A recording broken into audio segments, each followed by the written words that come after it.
All right. Okay.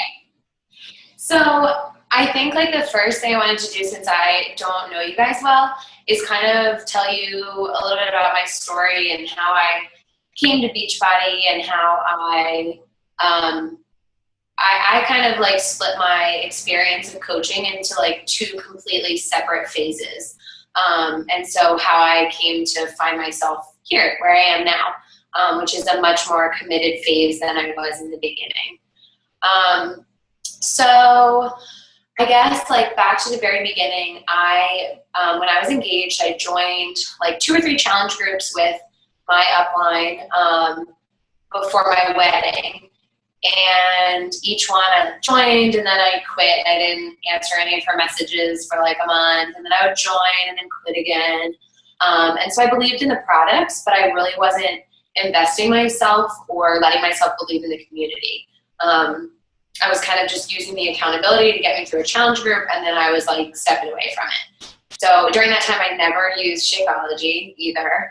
I was like one of those annoying people who bought just the program and never shakes. I bought one program and then like jumped in challenge groups for like 4 months. So there's a little plug for like any of those humans that you have in your challenge groups. Don't lose faith in them. They might come around. So that was kind of how I got started. And then in July of 2015, I saw my upline. I basically like stalked her life as she went to Summit. And I was like, oh my gosh, like, wait, these people actually like get together and they, do things together and they actually have real relationships. It's not just, this fake social media relationship. Wait, maybe this could be for me. So I reached out to her about coaching, and I jumped right into coaching. I was told day one, I'm like, all right, what do I do? Like, how am I successful in this business? And the thing that I kept hearing was hit Success Club every month, like non-negotiable, show up, do your power, and hit Success Club. So that's what I did. And I hit Success Club from the first month I started until this month. I haven't hit it this month. But that's like 15 months in a row. And I'm proud of that. And I want to talk about like some concrete things, but I also want to say like there's so much more to it than Success Club, because I think it's important to have goals like that and have like, okay, this is what I need to do, like just like the bones of moving my business forward, but like that's not everything about coaching. I think we all know that. So I kind of did that, and like my sort of, oh, by the way, to anyone who hopped on a second ago, I'm on my toilet. The toilet's closed, but it's the only place in the house that has any lighting, so that's why I'm like sitting on the toilet. Anyways, so what I got good at was recruiting to challenge groups, running challenge groups, and hitting Success Club, solely finding challengers, and that was great. It gave me a small paycheck each month. It paid for my shakes. It kept me personally accountable. And really when I think about my why in the beginning of the business, my why was to make an income so that I could, just pay for my shakes and basically pay for my own participation. And then also to stay personally accountable, because I was doing this like challenge group, drop off, challenge group, drop off, like this kind of like hills and valleys kind of thing that wasn't effective. I mean, it'd be effective for a month and then I'd go right back. So that was my big why at the beginning. And I hit that. So I hit that and I was successful with that, and that was great. And then, let's see, I wrote down the month. So I started coaching in July, and then so that was 15. And then so February, March, April of 2016, I kind of had a small falling out with my success partner. My upline, who brought me into the business, who's also a very close friend of mine, left the business. And I kind of just felt like I didn't have anyone, that was still pushing me, that was still making me take those steps forward. And obviously, like, a lot of my coaches that I have now have been with me since the very beginning. And so that's why I invited them to this call also. No one could hop on. But I don't think that they really know how kind of down I got about the business, about myself as a leader, just about the whole experience. I seriously considered quitting this past April, May. And now that I think about that, it's ridiculous and hilarious. And I think that in itself is like a lesson. It's like right when you think you want to quit, right when you think you're done, push past it, because like that's where the fun starts. So that was about May. And I just really pulled away. Like, I was still doing the bare bones. I was still hitting Success Club, but I really just wasn't in it. I wasn't excited about it. It didn't like light my soul on fire, which is why I considered quitting. So I had earned Success Starters by hitting Success Club my first 3 months as a coach. And I will like swear by that. That is like a huge thing that I work for with my new coaches, because I earned Success Starters.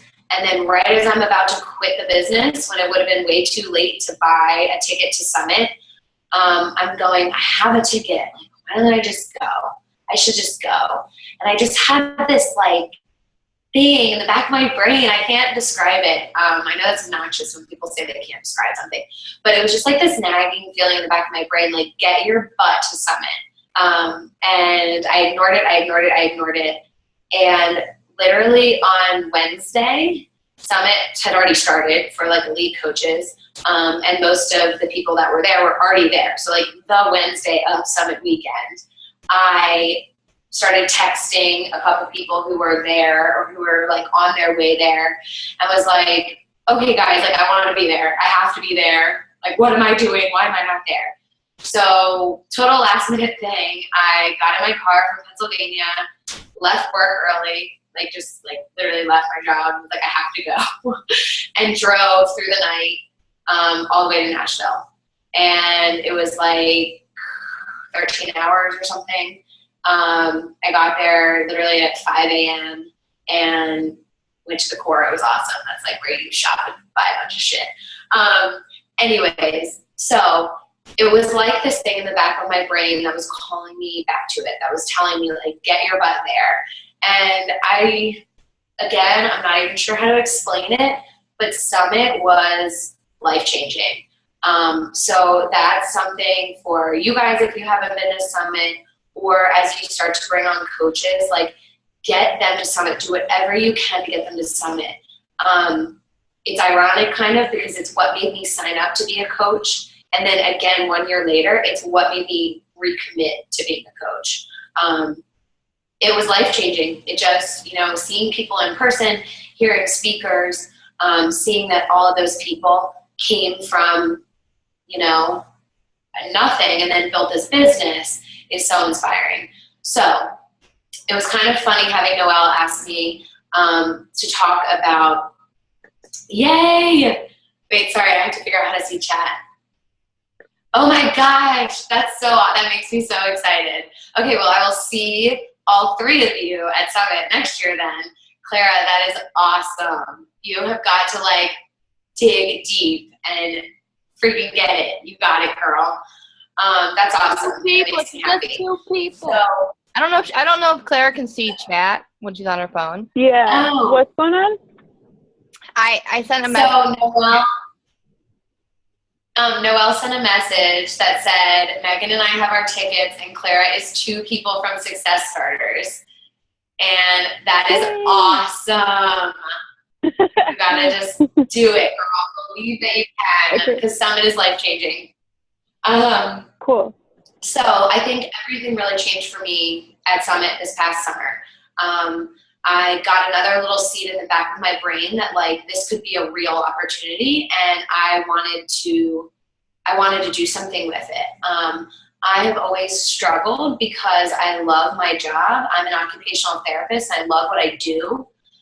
But what I realized, and I really didn't realize it until Summit, is that I love what I do, but I did not love how I was doing it. I was working 11-hour days and commuting 45 minutes each way.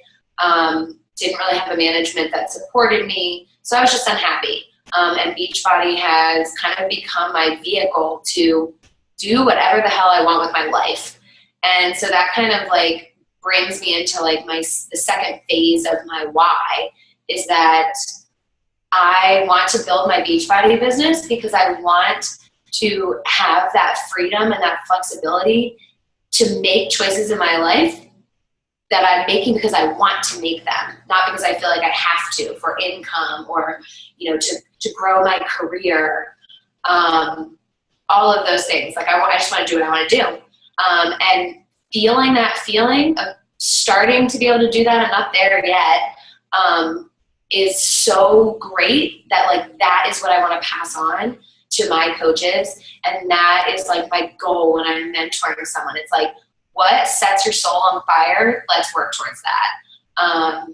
And so, sorry, I'm like getting excited. So that kind of is what changed for me at Summit. And it was funny having Noelle ask me to talk about goal setting, because I literally, other than Get Success Club every month, I had no goals until I went to Summit this past summer. And then Rachel Khalil, who was amazing, was like, what are your goals? Like, what do you want out of this business? And truly, like, it wasn't until I started thinking bigger and being like, oh, what could Beachbody actually give me?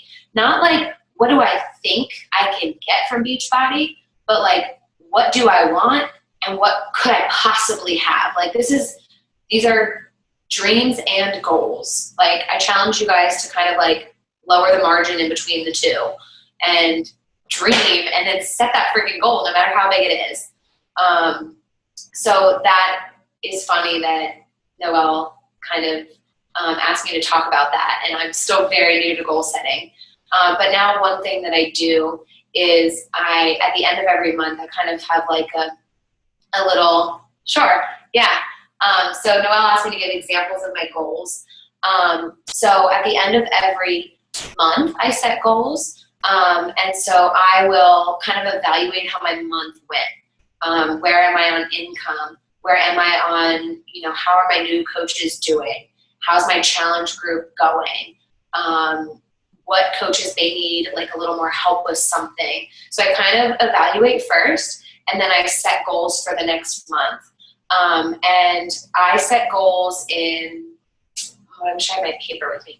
So I set goals in kind of like 5 areas, I think. So I do income. You know what, actually, if you guys don't mind for a second, I'm just going to pull up my goals, and then I can tell you exactly what my categories are.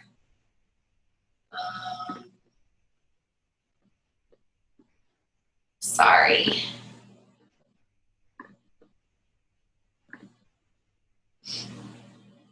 Okay, so I set goals for the month, but then I also, like, as 2017 is coming closer, I set year-long goals. So I set goals every month for income, and I set them for like literally how much money I would like to make that month. But then for my bigger goals, like my year-long goals, I will set them based on like things. Like for me, I need to have a purpose. So I have like money saved for a trip. I set a goal to pay off my student loans by 2020, which is 5 years early. Scary. So I have, long-term income goals and then short-term income goals.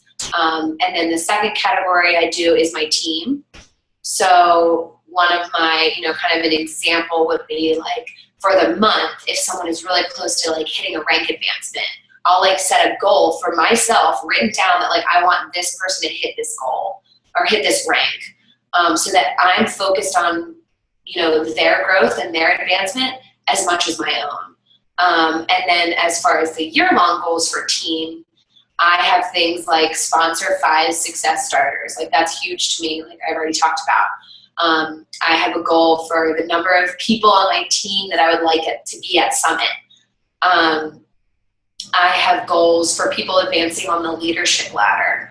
So just really like making my coach's goals my goals has helped me to, focus my mentorship of them and hopefully help them more than I was before. So yeah, the first two categories, income and then team, and then rank. And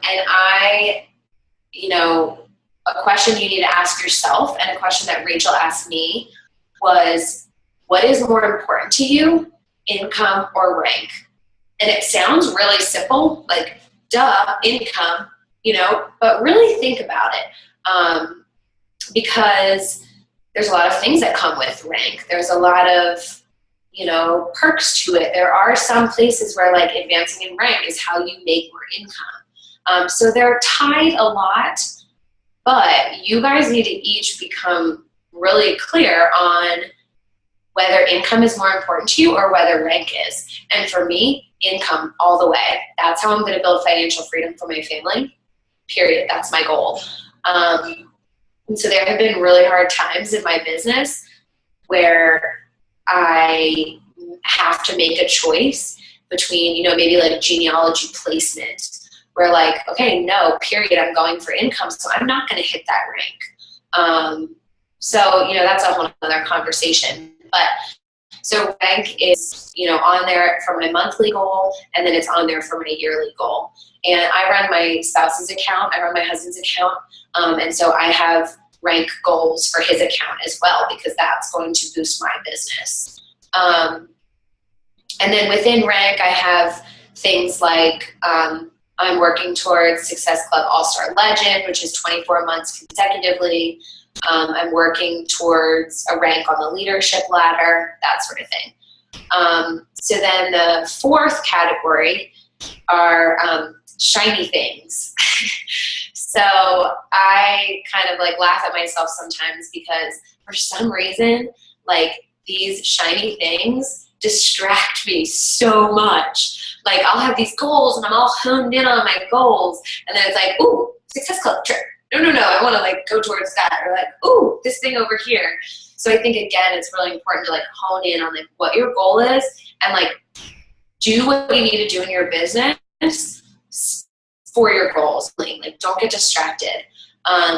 If the things have to align with your goals, fine. But if you have to make a decision, you need to be clear on which one's more important to you. So I'll set goals, to hit a certain Success Club points or whatever for the month so that I can earn the Success Club trip. And I'll put that under shiny things. For me, a big one right now is the New Leader Conference in 2017. So like that went into shiny things, and that has to do with rank. So along the way, like I've had to make decisions where like, no, income is my goal. So we'll see. I have 2 weeks left to hit that goal. So then the fifth category is just life. So I think it's important that we remember, like we still have a life outside of Beachbody. We're not like fitness and health robots. And so don't just be super intentional about your goals for Beachbody, but be super intentional about where you want to be in life, period. Next month, next year. Because finding those two things aligning is when that's what you want. That's the ultimate goal is having Beachbody and having, your job line up with your life. Then I think you've hit the jackpot. So goals are, my life goals. So that's kind of goal setting. Sorry, that was sort of long. Maggie, this is awesome. And I'm like already like good thinking like we need a part 2 with Maggie. There's so much that I want to ask you about. Because like, what Maggie was saying, she and I had the same upline, and we both went through that whole hoo-ha of everything. So there's so much that I feel like I don't even know about Maggie that I want to learn about. So I'm like taking notes, like, ah. So be aware there's going to be a part 2 to this, and just maybe part 5 too. That's fine. I'd be happy to do that. Okay, so let me make sure I'm like following my notes here. I go off on like tangents and get excited. I don't know what to talk about. So I guess like to finish my story a little bit for like 1 minute. So the seed was kind of planted for me at Summit that I didn't want to work full time anymore. And so it's easy for me, like, so it's hard now because people look at me as a coach and they say, oh, you have so much time. Like, you have so much time now because I'm not working full time. Spoiler alert. But I worked my ass off for 15 months every single day so that I could leave my job. And October 31st, I left my job. And now I'm working part-time. I work about 2 days a week, and I do Beachbody. And it's lovely. I still get to do what I love. I've had time to like find other niches in my life, and I have Beachbody, which like gives me a purpose, and it also gives me income. So that's kind of like where I am in my story now. I think I kind of told you how my why has changed. And then, so I did want to give you, sorry, I'm like looking at my notes over here. I did want to like tell you so like to hit Success Club, like when I talk about like the bare bones of the business, like what do I mean by that? So number one, like I don't even want to say power hour, but like power brackets, time that you can commit to. Because so many times people say, well, I can't do a power hour, so I'm going to do nothing. If you can do 15 minutes, if you can do 30 minutes every single day, not like on Sunday for 4 hours, like that's not the same thing. So commit to some amount of time, no matter how small it is, and hopefully you can build it, but like a focused time. And I know like power hours, it's like, duh, do a power hour. But like truly, like can you honestly look back over the last month and say you did a power hour every single day? Like ask yourself that question, and then set a goal maybe for this next month that you're like, at least 15 minutes. Every day I'm going to do something that moves my business forward. So get really intentional about that. That was like kind of one concrete step. Hey, Maggie. Yeah. Really quick. Is there anything, when you're talking about power hour, because I know Claire is still new and so she's still learning all this vernacular, but like, yeah, is there anything in your business that like you avoid? Like that's like the last thing you want to do, but you know is like the number one thing you need to do to move your business forward? Yes, I mean inviting. I hate inviting. But when your confidence grows and you like truly believe in what you're inviting to, I think that's where the shift happens. In the beginning, I was like, I thought it was too expensive, and I thought that, you know, I was one of these. I did this. So I didn't truly believe that it worked. And so I think finding that belief in the products, in the challenge groups, in yourself as a coach, and then inviting and just like oozing that confidence, that's when it changes. But yes, inviting is my least favorite thing. So I go first now. Sorry, Megan. No, you're fine. I can't tell if I'm like frozen. Okay. So like confidence with inviting, just like what were some things that caused the shift? Obviously personal development. There's lots of the obvious, I won't say obvious things, but there are some obvious things that make you more confident when you are inviting and just talking to people about different opportunities, you know, the opportunity, but like what other things really helped you make that shift to feel and be more confident with inviting and talking about the business more? Do you run your own challenge groups? I do. So one thing that I started doing was asking people for kind of like testimonials at the end of my challenge groups. And really reading those is like, sometimes we get in our own way a little bit. Like we run this great group and maybe people aren't responding every single day. but like they're still getting something from it and they're still growing from it. So I think like hearing that from challengers helped me to like really understand and believe that my challenge groups were making a difference. And then question for anyone or everyone, do you think that it's too expensive?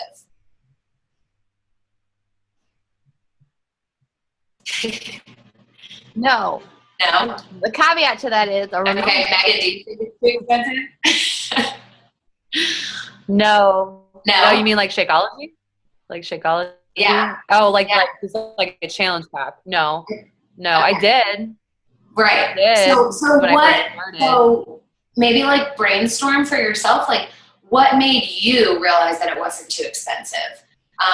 What did you get out of it that was like, oh wait, this is totally worth it. Like I would pay anything for what I just got. And kind of like go back to like what caused that shift in your mind. Because I think for most people, the biggest objections are price objections. So going back to like what made you believe that it wasn't too expensive, and then speaking from that place and speaking from that experience, that's a big thing. And then I also think, you probably have all heard this before, but like you're just sharing. Like even when you're inviting someone, you're just saying, hey, this works for me. I've seen it work for others. You want to try it? And just taking some of like the seriousness and the pressure out of it, so that you're just asking. And then if they're like, no, you're like, all right, cool. How are you? How's life? That's one thing. So, and some people do it totally different. I'm not saying this is the right way. I lead with the invite. Like really lead with the invite. I just come right out, invite. If someone says no, I continue the conversation. I talk to them forever, like whatever, we keep talking. I had found that when I was just leading with a random message about life with someone who I wasn't normally in touch with, they were like, oh, I know exactly what she's doing. I'm not responding to her. So I actually got less responses that way than I did when I just came right out. And then at the end of my invite messages, I'll always say, either way, like, no worries. I'd love to catch up.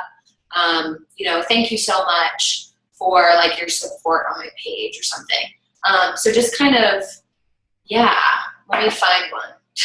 Let me get on my phone. I like that a lot. Cool. Especially with connecting with someone that you haven't talked to in a while, and just ending it that way, just continuing the conversation. Maggie, I like that. Can you message it to me and I can post it in the team page? Yes, I'll do that so I don't have to sit here and scroll on my phone. No problem. So I think those are some of the things I've done to make inviting a little bit better. Just don't put so much pressure on yourself. Like a lot of times people just don't respond because they forgot about it or they read it while they were driving or something. So just kind of don't let it like get to your heart. Read it while they're driving? I hope not, but yeah. Or, like clicked on the message and then we're like, okay, I can't like read this and respond. Meaning they're being safe. Guilty. Okay, Mom. You guys see the Cabbage Patch in the background? Yeah, that's like really scary, Noelle. Like, I don't know what that is. Mine. That's just very scary. I just like keep looking at childhood. Okay, so I just have like, we already talked about that. So one of the big things that is so creepy, Noelle. It's Brian's, you guys. This is not mine. His name is Cleveland. One of the big things that like I did in the beginning and then I kind of forgot about and stopped doing is like growing your market, like truly befriending people every single day.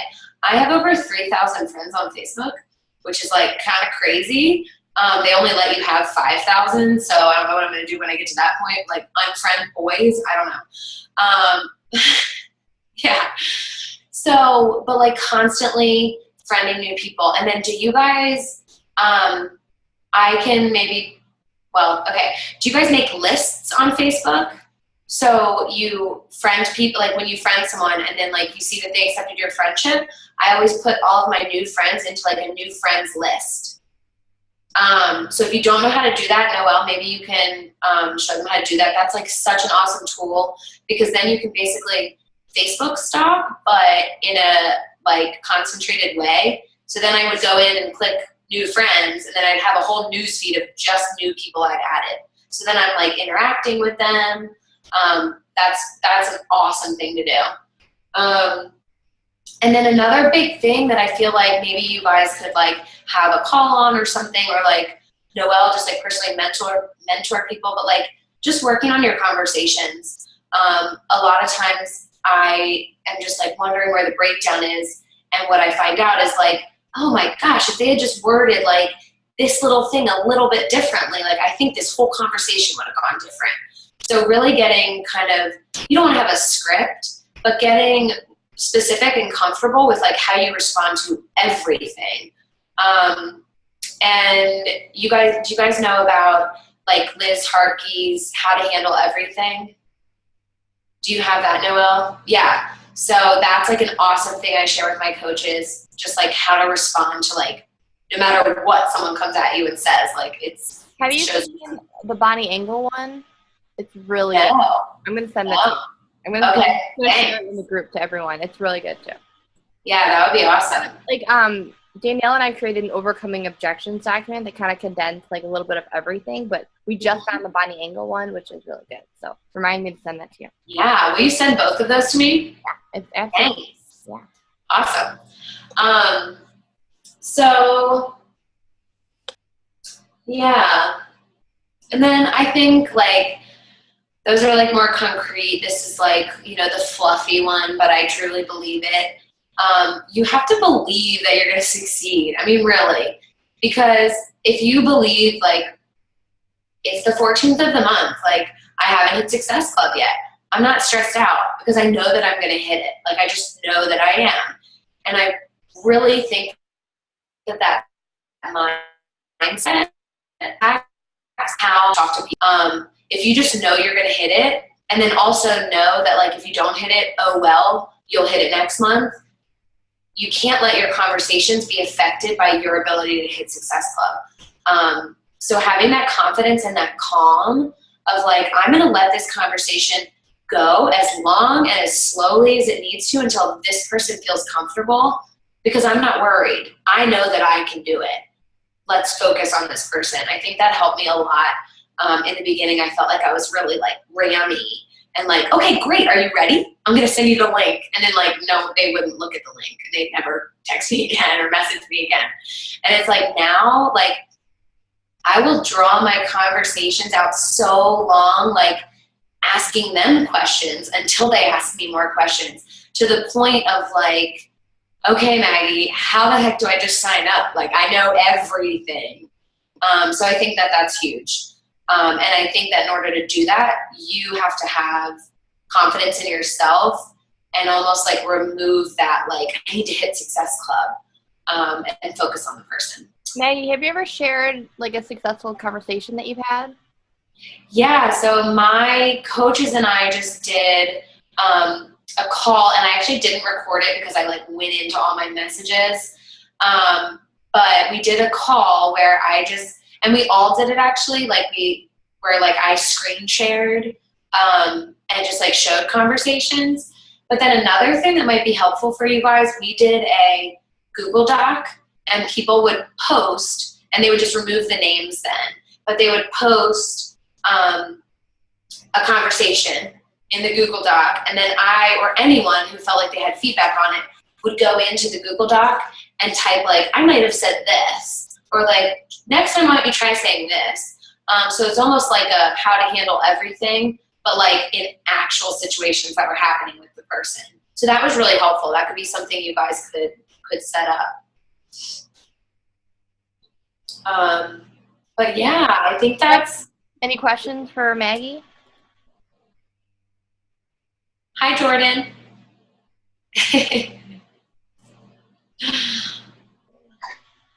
Okay, I'm writing all this down because I love that Google Doc of conversations.